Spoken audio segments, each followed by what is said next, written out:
ஜெபம் செய்வோம். அன்பும் இரக்கமுள்ள பரலோக தகப்பனே, நன்றியோடு ஸ்தோத்திரிக்கிறோம். எங்கள் ஆண்டவரும் உலக இரட்சகருமாகி எங்கள் மீட்பர் இயேசுவே ஸ்தோத்திரிக்கிறோம். எங்களுக்குள் இருந்து வாசம் பண்ணி எங்களோடு கூட ஜெபிக்கிறவரே நன்றியோடு ஸ்தோத்திரிக்கிறோம். பரிசுத்த ஆவியானவரே, உமக்கு நாங்கள் நன்றி செலுத்துகிறோம். இல்லாதோடு இருக்கிறவர்களை போல் அழைக்கிறவரே ஸ்தோத்திரிக்கிறோம்.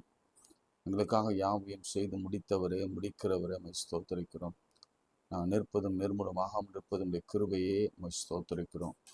உன்னதமானவரின் மறைவில் இருக்கிறவன் சர்வ வல்லவரின் நெருள் தங்குவான் என்ற வார்த்தையின்படியே நடத்துகிறீர். அதற்காக ஸ்தோத்திரிக்கிறோம்.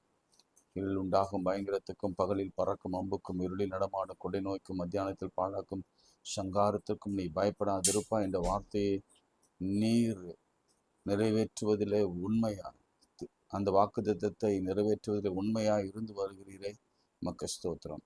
அனுதினமும் இந்த வார்த்தையினாலே பிழைக்கிறோம், கிறிஸ்துவினாலே பிழைக்கிறோம், ஆவினாலே பிழைக்கிறோம், பரிசுத்த ஆவினாலே பிழைக்கிறோம், எங்கள் பரிசுத்த தகப்பனாலே பிழைக்கிறோம். அதுக்காக ஸ்தோத்திரம். எல்லாரும் என்னோடு கூட சேர்ந்து கர்த்தர் உங்களுக்கு அளித்த நன்மைகளுக்காக கர்த்தருக்கு ஸ்தோத்திரம் சொல்லுங்க.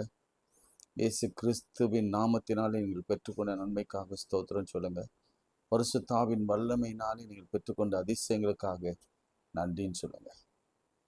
கர்த்தாவை நன்றியோடு ஸ்தோத்திரிக்கிறோம். இந்த காலை எங்களோடு கூட பேசும், எங்களோடு கூட வரும். இதை கேட்கிற ஒவ்வொரு பிள்ளைகள் மீதும் ஆவி அமர்ந்து நீர் நல்ல ஒரு செய்தியை கொடுத்து ஆசீர்வதிக்க வேண்டும் என்று இயேசுவின் நாமத்தில் செபிக்கிறோம் நல்ல பிதாவே, ஆமென். நானும் என் வீட்டாருமோ என்றால் கர்த்தரையே சேவிப்போம். அந்த பாடலை நாம் பாடுவோம். கர்த்தரையே சேவிப்பது ஆகாது என்று கண்டார். கர்த்தரை சேவிப்பது ஆகாததென்று கண்டார். யாரை நீ சேவிப்பாய் என்பதை இன்றே தீர்மானம் செய்வார். யாரை நீ சேவிப்பாய் என்பதை இன்றே நீ தீர்மானம் செய்வாய். நானும் என் வீட்டாருமோ வென்றால் கர்த்தரை சேவிப்போ. நீயும் சேவிப்பாயா, நீயும் சேவிப்பாயா, நீயும் சேவிப்பாயா,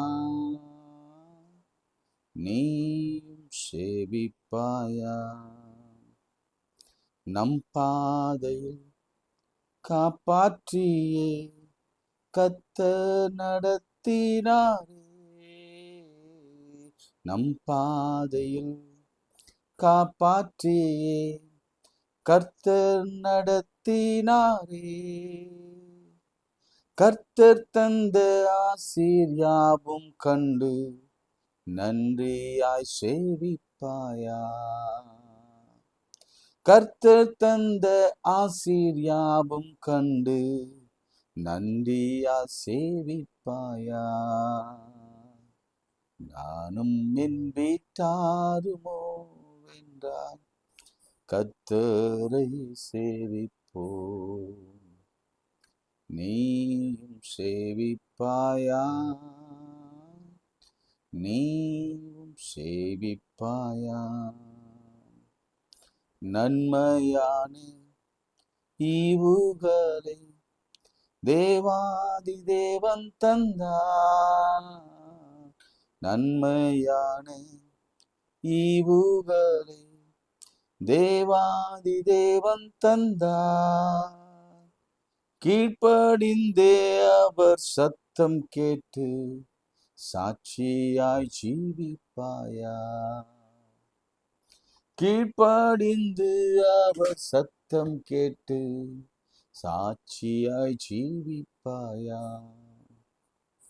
நானும் என் வீட்டாருமோ என்றால் கர்த்தரை சேவிப்போ. நீயும் சேவிப்பாயா, நீயும் சேவிப்பாயா, நீயும் சேவிப்பாயா, நீயும் சேவிப்பாயா. கைகளை உயர்த்தி, ஆண்டவரே, தாவீதின் குமாரனே, எனக்கு இரங்கும் சொல்லுங்க. யெகோவா ஈரே, கர்த்தருடைய பர்வதத்திலே பார்த்து கொள்ளப்படும். என்னோடு கூட சேர்ந்து சொல்லுங்க. எனக்கு ஒத்தாசை வரும் பர்வதங்களுக்கு நேராக என் கண்களையும் என் கரங்களையும் எடுக்கிறோம். வானத்தையும் பூமியை உண்டாக்கின கர்த்தரிடத்திலிருந்து ஒத்தாசை வரும். சிலுவையை நோக்கி பார்த்து சொல்லுங்க. நம்முடைய தழும்புகளாலே குணமாகிறோம்.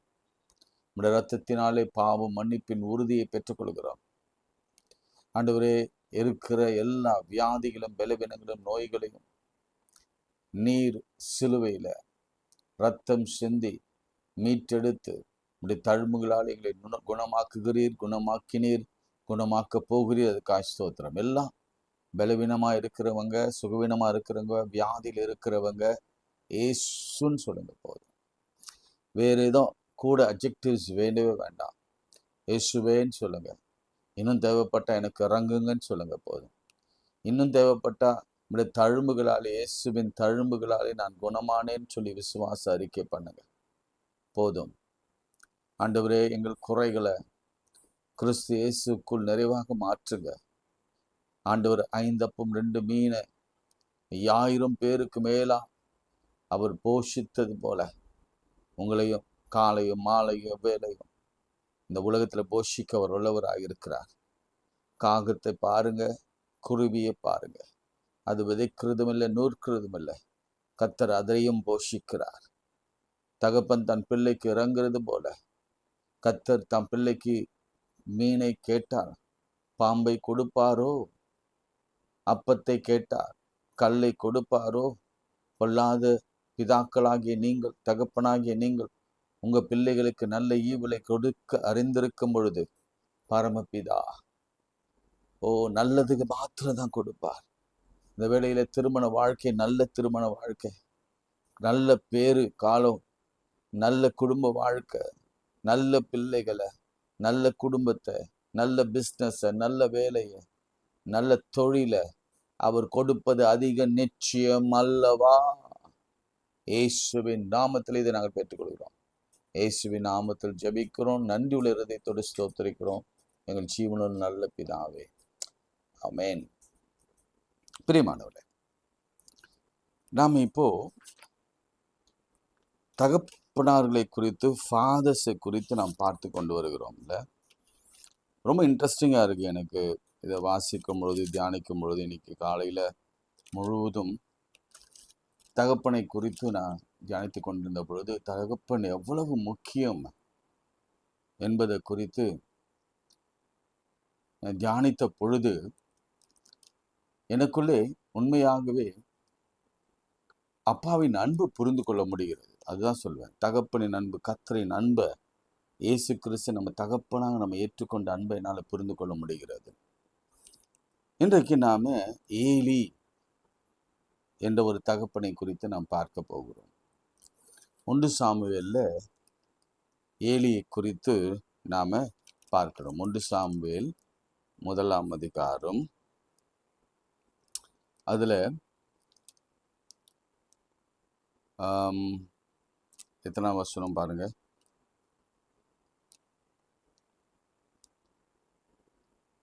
13ஆம் வசனம்.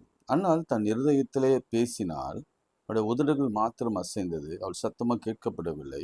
ஆகையால் அவள் வெறித்திருக்கிறாள் என்று ஏலி நினைத்து அவளை நோக்கி, எதுவரைக்கும் வெறித்திருப்பாய்? உன் குடியை உன்னை விட்டு விலக்கு என்றார். இங்க ஆரம்பிக்குது ஏலி குறித்து. ஏலி ஒரு தீர்க்கதரிசி, ஆசாரியன். அதனால அவன் அந்த ஆலயத்தை அவன் தான் பார்த்துக்கணும். அப்படிப்பட்ட ஒரு பதவியை கர்த்தர் ஏலிக்கு கொடுத்திருந்தார். இன்னைக்கு நான் பேச போகிற டாபிக் என்னன்னா, Eli is a good father. ஒரு நல்ல தகப்பன் என்று அவன் திருமறையில அவன் காட்டப்படுகிறார். எப்படின்னு சொல்றீங்களா? நல்லா கவனிக்கலாம், நல்லா யோசித்து பாருங்க.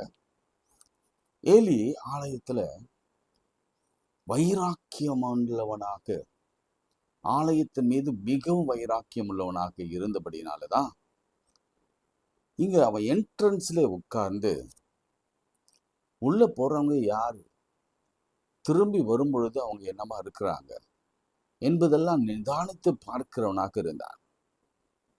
இன்னும் நான் ஏலி குறித்து சொல்ல போனா, ஏலி மதுபானம் குடிக்காதவன், ஏலி பரிதானம் வாங்காதவன். இதெல்லாம் உங்களுக்கு நான் விளக்கி காண்பிக்கிறேன். இப்படி சொல்றேன், அவர் பரிதானம் வாங்கல அப்படின்பதெல்லாம் நான் உங்களுக்கு விளக்கி காண்பிக்கிறேன். Is a good father because எதுல கண்டுபிடிக்கலாம்னா, ஏலி சாமுவேல ஆலயத்துல வளர்த்த விதம் இருக்குல்ல, அதுக்கப்புறம் சாமுவேல் தன்னை குறித்து மக்களுக்கு சொல்லும் பொழுது, என்னிடத்துல ஏதாவது ஒரு குறை இருக்கிறதா, நான் யாரிடத்துலமாவது லஞ்சம் வாங்கியிருக்கிறேனா, யாரிடத்துலமாவது நான் பரிதானம் வாங்கியிருக்கிறேனா, யாருடைய மாட்டையாவது நான் வாங்கியிருக்கிறேனா, யாருக்காவது விதவைகளுக்கு நான் ஒரு வேளை தவறான நியாய தீர்ப்பு சொல்லியிருக்கிறேனா, நீங்க சொல்லுங்க என்று கேட்டான்னா, அதனுடைய வளர்ப்பு, சாமுவேலின் வளர்ப்பு யார் வளர்த்தா சொல்லுங்க பார்ப்போம்.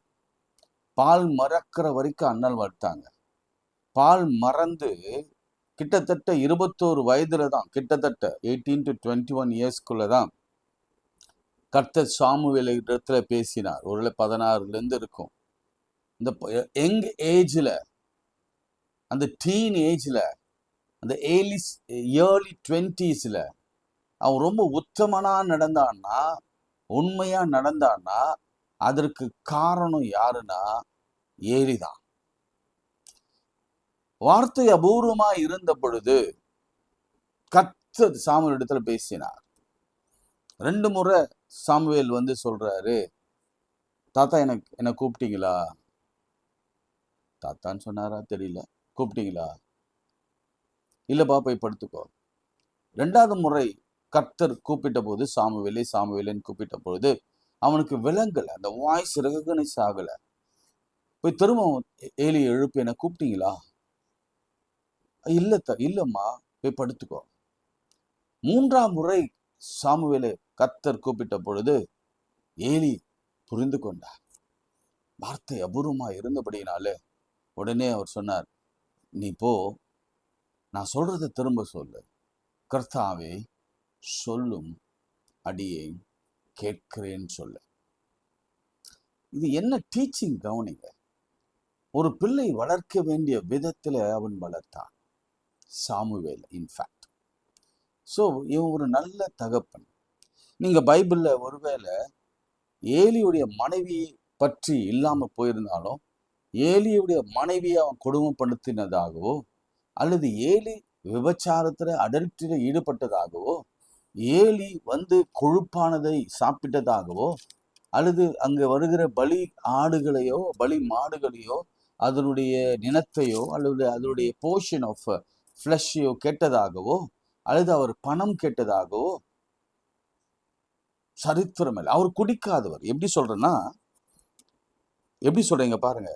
அவ அண்ணாலை நோக்கி சொல்றாரு, ஏமா ஏன் குடிச்சிட்டு இப்படி? ஆல்டருக்குன்னு ஒரு பரிசுத்தம் இருக்குல்ல, ஆலயத்துக்குன்னு ஒரு பரிசுத்தம் இருக்குல்ல, கர்த்தர் வாசம் செய்கிற ஸ்தலத்துல ஒரு பரிசுத்தம் இருக்குல்ல, நீ எது வரைக்கும் குடித்து வெறுத்திருப்ப? இந்த மாதிரி அண்ணாளிடத்துல கேட்டாருன்னா, அவர் எத்தனை ஆண்கள் இடத்துல கேட்டிருப்பார், எத்தனை பெண்கள் இடத்துல கேட்டிருப்பார், எத்தனை வாலிபர் இடத்துல கேட்டிருப்பார், கடிந்து கடிந்து பேசியிருப்பார். நிச்சயமாக he is a good father and also a good prophet and also a good ஆசாரியன், priest. கடிந்து வளர்த்துகிறார். ஆற்றர்னா இப்படிதான் இருக்கணும். தேவாலயம் அப்படிதான் பரிசுத்தமா இருக்கணும். தொழுகிறவங்க பரிசுத்தத்தோடு தொழணும். அந்த வைராக்கியம். அது மாத்திரமில்ல, இது திருடு போச்சு, அந்த என்னது உடன்படிக்கை பெட்டி திருடு போச்சுன்னு சொன்னோன்னே அதற்காக அப்படியே அழுது வாசல்ல உட்கார்ந்து ஏங்கினான். ஆலயத்திற்கு குறித்த வைராக்கியம். இல்லைன்னா கர்த்தர் யாரையும் சுலபமா தீர்க்கதரிசியா தெரிந்து கொள்ள மாட்டாருங்க. அவனுக்குள்ள இருந்த வைராக்கியம்தான் கர்த்தர் அவரை தெரிந்து கொள்ள அது இருந்தது. இங்க கவனிங்க, அவர் சொல்றாரு, என்ன சொல்றாரு தெரியுமா? நீ எது வரைக்கும் வெறுத்திருப்பாய், உன் குடியை விட்டு விலக்கு என்று சொன்னார். அதற்கு அவ பதில் சொல்றா, அப்படி இல்லை ஆண்டவரே. அதற்கு அந்நாள் பிரதித்திரமாக, அப்படியல்ல என் ஆண்டவரே, என் மன கிளேசமுள்ள ஸ்திரீ, நான் திராட்சரசமும் மதுவான் குடிக்கவில்லை. நான் கர்த்தருடைய சந்ததியிலே என் இருதயத்தை ஊட்டிவிட்டேன். உம்முடைய அடியாளை பேலையாளின் மகனாக எண்ணாதையும் மிகுதியான விசாரத்திலும் கிளேசத்தினாலும் இந்நேரம் மட்டும் விண்ணப்பம் பண்ணினேன். அதற்கு ஏலி இப்போ ஒரு ப்ராஃபஸி சொல்றார். இது கடவுள் கொடுத்த ப்ராஃபஸி இல்லை. நல்லா கவனிக்கணும், நீங்க நல்லா கவனிக்கணும். நான் குட் ஃபாதர் பத்தி பேசுறேன். Eli is a good father and a prophet and a priest பத்தி நான் பேசி கொண்டிருக்கிறேன். என்ன சொல்றாரு? சமாதானத்தோடு போ. அதற்கு ஏலி சமாதானத்தோடு போ. எவ்வளவு தீர்க்க தரிசனம் சொல்லியிருப்பார், யோசிச்சு பாருங்க. நீ இஸ்ரவேலின் தேவனிடத்தில் கேட்டபடியே உன் விண்ணப்பத்தின்படி அவர் உனக்கு கட்டளையிடுவாராக. இன்னைக்கு இந்த வார்த்தை உங்களை தேடி வருதுன்னு வச்சுக்கோங்களேன். உங்களுக்கு தேடி வருது. ஒவ்வொரு நாளும் ஏதாவது ஒரு வார்த்தையினால கர்த்தர் நம்மை தாங்கி வருகிறார், நம்மை பலப்படுத்தி வருகிறார், நமக்கு அற்புதம் செய்து வருகிறார், நம்மளுக்கு அதிசயம் செய்து வருகிறார். ஒருவேளை உலகம் நம்மை பார்க்கும் பொழுது பைத்தியம் என்ன படலாம், அல்லது உலகம் நம்மை பார்க்கும் பொழுது குடித்து வெறித்து இருக்கிற மாதிரி தோணலாம். நம்முடைய தோற்றத்தை பார்த்து வேறு விதமாக நம்ம எண்ணலாம். நம்முடைய வறுமையின் காரணமாக நம்ம ஏளனம் பண்ணலாம். நம்முடைய வேலையின்மை காரணமாக நம்மை ஒதுக்கி வைக்கலாம். பிள்ளை இல்லை என்ற காரணமாக நம்மை வேறு பிரித்து, ஒருவேளை அண்ணால் எப்படி அசிங்கப்பட்டாலோ அப்படி அசிங்கப்படலாம். இப்படி பல விதமான உபத்திரங்களில் இருக்கலாம், வியாதியில இருக்கலாம். ஏன் ஆண்டவரே? இன்னைக்கு உங்களுக்கு ஒரு பதில் என்னன்னா, நான் ரொம்ப சிம்பிளா தான் வைக்கிறேன். என்ன பதில்னா, ஒரு ஒரு ஒரு தீர்க்க தரிசனம் வருது, ஒரு ப்ராஃபட் இந்த கர்த்தருடைய வார்த்தை வருகிறது. என்ன வார்த்தை என்று சொன்னார்? சமாதானத்தோட போ. நேத்து நம்ம பார்த்தோம், எவ்வீருவிடத்துல கர்த்தர் சொன்னாரு, பயப்படாது. அந்த 12 வருடம் உள்ள பெண்ணிடத்துல கர்த்தர் சொன்னார், சமாதானத்தோடு போ, உன் வேதனை நீங்கி நீ சுகமாயிரு. இன்னைக்கு உங்களை பார்த்து தான் சொல்றார், என்ன பார்த்து சொல்றார், சமாதானத்தோடு போப்பா. இன்னைக்கு போ, உன் வேலையை தொடங்கு. நீ இஸ்ரவேலின் தேவனிடத்தில் கேட்ட விண்ணப்பத்தின்படி, இது வரைக்கும் நீ என்னென்ன கேட்டிருந்த, இன்றைக்கு என்ன கேட்க உட்கார்ந்த, இன்னைக்கு என்ன கேட்க போகிற, அதை உனக்கு கட்டளையிடுவாராக. அப்பொழுது அவள் சொல்றாரு, மது அடியாளுக்கும் உடைய கண்களின் தயக்கெடுக்க கடவுது என்றாள். பின்பு அந்த ஸ்திரீ புறப்பட்டு போய் போஜனம் செய்தாள். அப்புறம் அவன் துக்க முகமாய் இல்லை. அதன் பிறகு எங்க கொண்டு வரா? நீங்க 2ஆம் அதிகாரத்தை நீங்க வாசித்தீங்கன்னா உங்களுக்கு தெரியும். அவ பால் மறந்த பிறகு ஆண்டவரிடத்துல இது ஏலி இடத்துல அவர் கொண்டு வந்து அவர் விடுகிறார். அந்த பாடல்லாம் உங்களுக்கு தெரியும். இது வசனங்க. அவருடைய தாய் வருஷந்தோறும் செலுத்தும் 19th வருஷம், வருஷந்தோறும் செலுத்தும் பலியை செலுத்துகிறதுக்கு தன் புருஷனோடு கூட வருகிற போதெல்லாம் அவனுக்கு ஒரு சின்ன சட்டையை தேய்த்து வந்து கொடுப்பாள். இல்லை, அதுக்கு முன்னாடி பார்த்தலாம். 12ஆம் வசனம். பின்பு 11ஆம் வசனம். பின்பு எல்கானா ராமாவிலிருந்து தன் வீட்டுக்கு போனான். அந்த பிள்ளையோ ஆசாரனாகிய ஏலிக்கு முன்பாக கர்த்தருக்கு பணிவிடை செய்து கொண்டிருந்தான். ஆசாரியனுக்கு ஏலிக்கு முன்பாக கர்த்தருக்கு பணிவிடை செய்து கொண்டிருந்தான். அதுக்கு முந்தைய அதிகாரத்தை நம்ம கொஞ்சம் வாசிச்சிடலாமா? அவங்க பலியிட வராங்க. பால் மறந்த பிறகு 24ஆம் வசனத்துல, பிள்ளை குழந்தையா இருந்தது. அவர்கள் ஒரு காலை பலியிட்டு பிள்ளை ஏலி இடத்தில் கொண்டு வந்து விட்டார்கள். அப்போது அவள், என் ஆண்டவனே, இங்கே மண்டை நின்று கர்த்தரை நோக்கி விண்ணப்பம் பண்ணின ஸ்திரீ நான் தான் என்று என் ஆண்டவனாகிய உம்முடைய ஜீவனை கொண்டு சொல்கிறேன். இந்த பிள்ளைக்காக விண்ணப்பம் பண்ணும்போது நான் கர்த்தரிடத்தில் கேட்ட என் விண்ணப்பத்தின்படி எனக்கு கட்டளையிட்டார். ஆகையால் அவன் கர்த்தருக்கென்று கேட்டபடியினால் அவன் உயிரோடு இருக்கும் சகல நாளும் அவனை கர்த்தருக்கு ஒப்பு கொடுக்கிறேன் என்றால் அவன் அங்கே கர்த்தர் பணிந்து கொண்டான். யாரு? அவன் அங்கே கர்த்தரை பணிந்து கொண்டான். Good father, good priest, good prophet. அதே போல ஆலயத்தை குறித்து அவனுக்கு ஒரு வைராக்கியம், நல்ல போஸ்ட் கடவுள் கொடுத்திருந்த அந்த ஆசாரியத்துவத்தை அவன் முதல்ல நல்ல காத்து. அவங்களுக்கு என்ன வயசு இருக்கும் அப்படின்னா கிட்டத்தட்ட ஏர்லி 80s and 90s இருக்கும். அப்படிப்பட்ட சூழ்நிலையில அவன் அந்த ஆலயத்தை நிர்வகித்துல, ஆலயத்தில் ஆராதனை செய்வதில், ஆலயத்தில் பலி செலுத்துவதில் ஒரு நாளும் அதே மாதிரி பிள்ளைகள் தவறு செய்கிற பொழுதெல்லாம், ஆண்டவர் உணர்த்தின பொழுதெல்லாம் பிள்ளையிடத்துல போய் சொன்னான், நீ செய்வது தவறு என்று சொன்னான். நாளைக்கு அதனுடைய 2ஆம் பாகத்தை நாம் பார்க்க போகிறோம். நாளைக்கு என்ன பார்க்க போறோம்னா, இன்னைக்கு நான் சொல்லிடுறேன், ஏலி த பேட் ஃபாதர். அது ஒரு மாடலாக இருக்கட்டும். நாளைக்கு அதை நம்ம தீவிரமாய் நம்ம தியானிப்போம். சரிங்களா? இன்றைக்கு ஆவியானவர் நம்மோடு கூட பேசுகிற காரியம் என்னவென்று சொன்னார், ஒரு தகப்பன் எப்படி இருக்க வேண்டும், ஒரு தகப்பன் தன் பிள்ளைகளுக்கு எப்படி முன்மாதிரியாக இருக்க வேண்டும் என்பதை குறித்து தான் நாம் இன்றைக்கு சிந்திக்க அழைக்கப்படுகிறோம். ஒரு தாய் தன் பிள்ளைகளுக்கு எப்படி முன்மாதிரியாக இருக்க வேண்டும், எப்படி அந்த பிள்ளைகளை வளர்க்க வேண்டும்.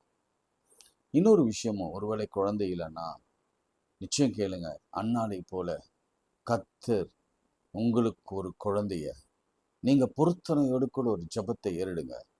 நிச்சயமாக பரத்திலிருந்து தீர்க்கதரிசிகள் மூலமாய் வந்த வார்த்தையின்படியே பெற பண்ணுகிறவராகிய நான் பெற செய்யாமல் இருப்பேனோ, பிரசவிக்க பண்ணுகிறவராகிய நான் பிரசவத்தை தடுப்பேனோ என்று உன் தேவனாகிய கர்த்தர் சொல்லுகிறார் என்ற வார்த்தையின்படியே உங்களுக்கு ஒரு நல்ல குழந்தையை கர்த்தர் கொடுப்பார், நிச்சயம் கொடுப்பார். ஒரு நல்ல தகப்பு, நல்ல தாய் தான் ஒரு நல்ல குடும்பத்தை உருவாக்க முடியும். தாய் தகப்பன் கர்த்தருடைய சந்நிதியில நம்ம பிள்ளைகளை வளர்க்கும் பொழுது, அதே போல கர்த்தருக்கு பயந்து நம்ம பிள்ளைகளை கர்த்தருக்கேற்ற சிச்சையில வளர்க்கிற பொழுது அந்த குடும்பமே குட்டி பரலோகமாக மாறும். ஜெபம் பண்ணலாமா? அன்புள்ள ஆண்டவரே, இந்த நாளுக்காக நன்றியோடு ஸ்தோத்திரிக்கிறோம்.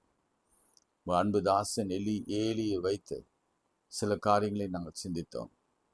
இப்பொழுதும் கூட அநேக குடும்பங்களிலே தகப்பன், தாய், பிள்ளைகள் இவளுக்குள்ளே இருக்கிற உறவு, ஒருவேளை கான்வர்சேஷனே இல்லாத பெற்றோர்கள், பிள்ளை வீட்டுக்கு வருகிற பொழுது பிள்ளை ஒரு கையில் ஃபோன், அப்பா ஒரு கையில் ஃபோன், அம்மா ஒரு கையில் ஃபோன், அல்லது தொலைக்காட்சி முன்பாக உட்கார்ந்து பிள்ளைகளோடு கூட நேரத்தை செலவழிக்காது, கான்வர்சேஷனே இல்லாத, பேசாத அநேக பெற்றோர்கள் இன்று 99% இந்த உலகத்தில் இருக்கிறார்கள். இன்றைக்கு அதுதான், அவங்களுக்காக தான் நாங்கள் ஜெபிக்கிறோம் கர்த்தாவே. பிள்ளை பள்ளியிலிருந்து வந்த பிறகு எப்படி பள்ளியில் என்ன நடந்தது என்று கேட்காத பெற்றோர்கள், அல்லது வேலை தளத்திலிருந்து வந்த பொழுது வேலையில எப்படி நடந்தது என்று கூட கேட்காத பெற்றோர்கள், ஒன்னா உட்கார்ந்து சாப்பிடாத பெற்றோர்கள், ஒரே டைனிங் டேபிள உட்கார்ந்து பேசி சாப்பிடாத பெற்றோர்கள், அவர்களுக்கு இருக்கிற அசௌகரியங்களையும் அவர்கள் செய்த நல்ல காரியங்களையும் விசாரிக்காத பெற்றோர்கள் அநேகர் உண்டு. அவ்வளவுதான் பிள்ளைகளுடைய வாழ்க்கை தாறுமாறாக போய் கொண்டிருக்கிறது. இப்படிப்பட்ட சூழ்நிலையில கர்த்தர் இறங்குவீராக, மனம் இறங்குவீராக. இயேசு கிறிஸ்துவின் நாமத்தினாலே ஒரு நல்ல சமூகத்தை கட்டி எழுப்புவீராக. இன்றைக்கு கூட இதனாலதான் நிறைய குடும்பங்களில வியாதி, பிள்ளைகள் பற்றிய கவலையினால வியாதி, பெற்றோர் பற்றிய கவலையினாலே பிள்ளைகள் பாதிக்கப்பட்டு, மனநிலை பாதிக்கப்பட்டு நிறைய பேர் மனநிலை பாதிப்போடு கூட இருக்கிறதை நாங்கள் பார்க்கிறோம். நிறைய குடும்பங்களிலே திருமணம் ஆகாதற்கு காரணம் கணவன் மனைவி இணைந்து வாழாமல் இருப்பது தான் கடவுளுக்கு பயப்படாமல் இருப்பது தான் காரணம். இது ஒரு நல்ல ஒரு ஃபாதரா, இந்த பிப்ளிக்கல் ஃபாதரா, பிப்ளிக்கல் மதரா, பிப்ளிக்கல் சில்ட்ரனா இல்லாமல் இருப்பது தான் காரணம். எனவே அந்த வியாதிகளை மாற்றுவீராக. நிறைய குடும்பங்களிலே பிரிவினை இருப்பதற்கான காரணம் வறுமை. எல்லாம் உழைத்து உழைத்து நேரத்தை உழைப்பிலே செலவழித்து வீட்டுக்கு கூட கான்சென்ட்ரேட் பண்ணாம இரவு முழுதும் உழைத்து பகல் முழுதும் உழைத்து ஆனால் பிள்ளைகளை விட்டு கணவனை விட்டு போகிற பிரச்சனைகளை பார்க்கிறோம். கர்த்தாவை அப்படிலாம் இல்லாம ஒரு நல்ல தகப்ப, நல்ல தாய், நல்ல பிள்ளைகள் இருக்கிற ஒரு சமூகத்தை எங்கள் நாட்களில் உருவாக்கித்தாங்க. இன்றைக்கும் கூட மருத்துவமனையில் அவதிப்படுகிற ஒவ்வொரு பிள்ளைகளுக்காக நான் ஜெபிக்கிறேன். கர்த்தர் அவங்களுடைய உடல் நிலையில் ஒரு முன்னேற்றத்தை, மாற்றத்தை இப்போது இயேசுவின் நாமத்திலே கொடுப்பீராக. கடன்கள் எல்லாம் இயேசுவின் நாமத்திலே விலகட்டும். வியாதிகள் இயேசுவின் இரத்தத்தினாலே, தழும்புகளாலே குணமாகட்டும். விசேஷமாக நடக்க முடியாதவங்க எழும்பி நடக்கட்டும். எலும்பு சம்பந்தமான வியாதிகள் இயேசுவின் நாமத்தில் ஆர்த்ரைட்டிஸ் எல்லாம் குணமாகட்டும். செல்களிலே இருக்கிற அந்த கேன்சர் கிருமிகள் இயேசுவின் நாமத்திலே அழிக்கப்படட்டும். ஆண்டவரே, நிறைய மரண செய்திகளை கேட்கிறோம். அந்த அந்த அந்த அந்த குடும்பத்திற்கு ஆறுதலும் சமாதானத்தை கொடுப்பீராக. கொரோனாவிலே பாதிக்கப்பட போகிறோம் என்ற பயத்தோடு ஒருவேளை பாதிப்புக்குள் ஆன பிள்ளைகளுக்கு கர்த்தர் நல்ல சுகத்தை, ஆரோக்கியத்தை கொடுத்து நீர் ஆசீர்வதிப்பீராக. பகல் முழுவதும் விசேஷத்தை பாதுகாப்பு, இரவு முழுவதும் விசேஷத்தை பாதுகாப்பு கொடுத்து ஆசீர்வதியம். இந்த ஊழியத்தை கொண்டு செல்லுங்க, உலகமெங்கும் கொண்டு செல்லுங்க. இயேசுவின் நாமத்தினாலே ஜெபிக்கிறோம் நல்ல பிதாவே, ஆமேன். நமது ஆண்டவராக இயேசு கிறிஸ்துவின் கிருபை, பிதாவாகிய தேவனுடைய அன்பு, பரிசுத்தாவின் ஐக்கியம் நம் அனைவரோடும் இன்னும் சதாக்கள் நிலைத்திருப்பதாக. ஆமென். God bless you.